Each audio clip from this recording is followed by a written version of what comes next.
What is up, guys, and welcome to today's 1-minute clinic.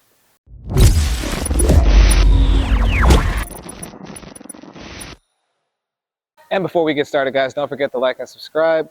The channel is growing. We are actually just about to cross 5K. I'm super excited to be able to help more and more people with this channel. And I've been responding to all the comments and questions you guys are putting down below. Likewise, if you want your question turned into a 1-minute clinic, comment what you want us to cover in another 1-minute clinic video down below, and I get to every single one. Today's question comes from Volley. I think I said that right. Volley 9930. Would you please make a tutorial on aggressive high forehand volley? I tend to hit long or lack of pace. Thanks. Sounds easy enough. I may actually even be able to cover this one in close to 1 minute. I'm definitely going to go longer than I should, but today's video is going to be all about how to hit a high aggressive forehand volley. So let's get started. So before we get into this, I actually have to define what a high forehand or backhand volley is. High forehand volley is actually what I would define as a ball that is up in this vicinity here, not level with the shoulder, but actually having the racket head above the eye line. Reason why I say that is because this is sometimes high in terms of being able to be assertive because it's above the height of the net, but high forehand volleys, in my opinion, are up here outside of the immediate strike zone. So the reason why I say that is when it sits up above the height of the net, you can still get your eye line behind it and be able to put your body weight forward.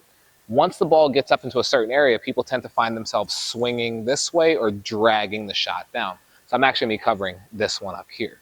So when you're trying to hit a aggressive high volley, you have to kind of figure out one of two things. And it goes for singles and doubles.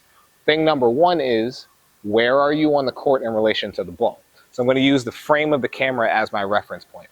The lower the ball is, like the end of this frame right here, the farther I'm able to reach. So since the ball, let's say somebody tries to pass me down the line, if the ball is this low, I have way more wingspan to reach it. But if I put my arm up, it actually requires me to go farther over to get to that exact same lateral distance. So what you do here is, first thing you have to do is figure out how far away the ball is. That way you can decide if you're going to be neutral, defensive, or aggressive. Then we can talk about how to actually hit the shot. So when you're going for the shot, first things first, check your spacing. If you're within 1 step, you can be fairly aggressive. I say 2 steps at normal speed tends to be more neutral, and 3 steps, it's going to be defensive. So if you can go and get it in 1 step, aggressive, 2 steps is going to be tough, and 3 steps is going to be, please just make sure you get the ball over the net. Now let's get into technique. So now that we've established where the ball needs to be in order to be aggressive, what we can talk now about is technique and tactic. Let's say the ball's going through this window right here. This is above my shoulder. In order for me to be aggressive, I need to have that ball within 1 step, as I said. So out here, and then I'm able to do something with it. 2 steps becomes a bit of a stretch, and 3 steps, you're just barely trying to get the ball over the net. So you have to first be within the 1 to 2 step range of it. After that, all I want you to do as a practice is see if you can just flex your forearm and give it probably like 6 inches of movement. The reason why it's okay to flex and move the racket a little more above is because your body weight tends to actually create lag in the momentum of the racket. So you want to flex the forearm to make sure that the racket keeps up with your body movement. If you lay it back too much, you're going to end up leaving it behind, and that's when this happens. So first things first, flex the forearm and see if you can just get a little bit more force without really any motion. After you've gotten the feeling of that, the next step is 1 step forward as you flex it. 1 step forward as you flex. It seems simple, but most people will turn it into bigger than it needs to be or too much from the shoulder. What you want to do, again, is this little tiny flex. And as you can see, this is above my shoulder.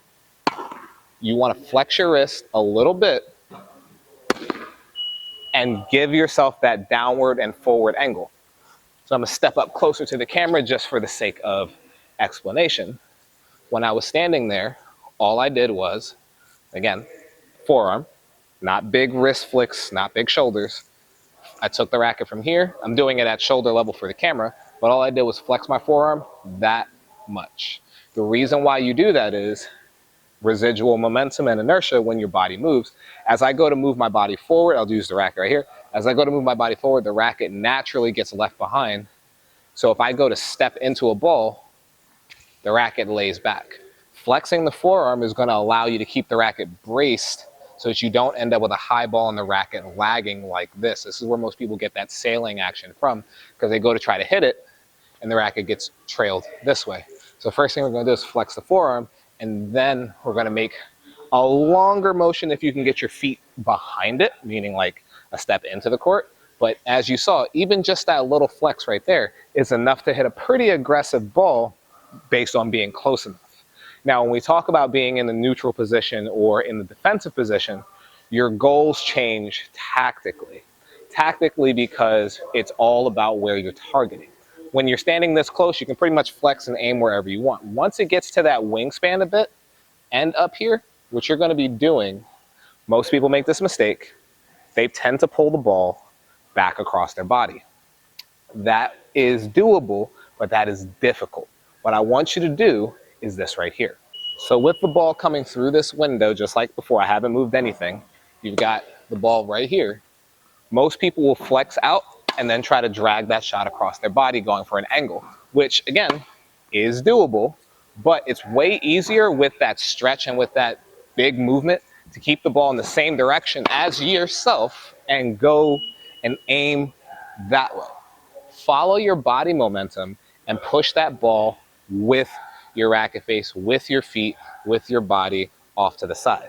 Now, as you can see, the court is shorter this way, so you have to be aware of not going too close to the sideline. But the problem that people run into is when they go this way, they end up having too much arm motion. They're trying to take body speed and racket speed and ball speed and compensate for each other to be able to hit a ball that's, again, the sideline's still pretty close over here too, but they're trying to do all that stuff to kind of finesse the ball in. And if you're in that neutral or defensive stretch position, that's a lot more pressure. As you saw, when I was hitting the first one, I was just kind of waiting here, and then I just got a step or two because we said we're being aggressive. But once you start moving, the tendency is to want to open the racket and do this. Aim between the service line and the blue line and have your momentum kind of just falling that way. So if the ball's right here, I could do that, but if I get my feet going with it, that's all it takes. Just that, again, that little flex of the body and that little flex of the wrist, and just get your momentum to match. On the backhand, it's the same rule, but the technique is a little different because obviously there's a little more shoulder involved in the backhand side, but the concept is still the same. The ball's up here. If it's close, you can be aggressive. Farther away, it gets more defensive. But the main thing is, you don't want to go for these weird finesse angles. You just want to go straight through, let your body weight carry through, let your body weight do the work, and then just flex the forearm one side or the other. I wasn't supposed to cover the backhand, but it takes me 2 seconds. Backhand here, forehand here. This little motion here, I don't call this swinging because I'm flexing the wrist. All I'm doing is tightening the muscle, relaxing the muscle. That right there, combined with the feet, is going to be more than enough to be aggressive, and also going to be more than enough to deflect incoming pace when you're stretched out. But that's going to wrap up today's video. Volley, I hope that this video was helpful. And for everybody else, if you found any benefit to this video, send it off to somebody you think could use it. Again, please don't forget to like and subscribe. The channel is growing really quickly. And if you want your question answered and turned into a 1-minute clinic video, they're not really 1 minute, but I try to keep them as short as possible. If you want your questions answered and turned into one of those videos, comment your questions down below. I get to every single one. But until then, I will see you guys in the next one.